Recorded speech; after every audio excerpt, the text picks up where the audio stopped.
Washington State Ferries did not hire the crew. The person purchasing the retired boats did, but it's a job that came to an abrupt end.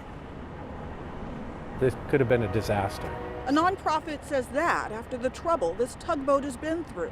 There was a working crew aboard the Wycliffe. There's 4 foreign crew members from Peru, Ecuador, Panama that came in to man this tug. They were supposed to tow 2 decommissioned Washington State ferries to South America, but their equipment malfunctioned, leaving a crew using work visas without a job. Immigration agents arrived this week, according to Julia Cooper.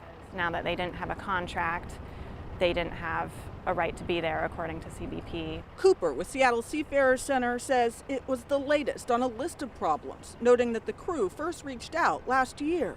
The owner said he was providing provisions every week, but the crew had a big list of things that they requested from us. As it evolved, the most concerning situation is they hadn't been paid promptly. In this case, if as these foreign seafarers come in, they don't necessarily have the same access to legal restrictions or legal protections that most U.S. mariners are afforded. So they're in a very sort of precarious or vulnerable situation. Photos show the conditions the crew was living in.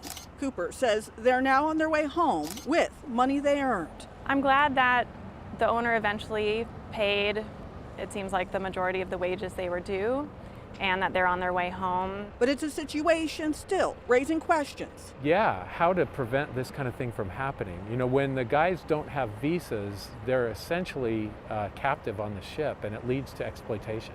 The owner of the tugboat denies wrongdoing. I reached him by phone tonight, and he tells me the allegations being made against him are not true. He says he'll have more to say about that next week. We'll be sure to follow up. In Seattle, Natalie Swaby, King 5 News.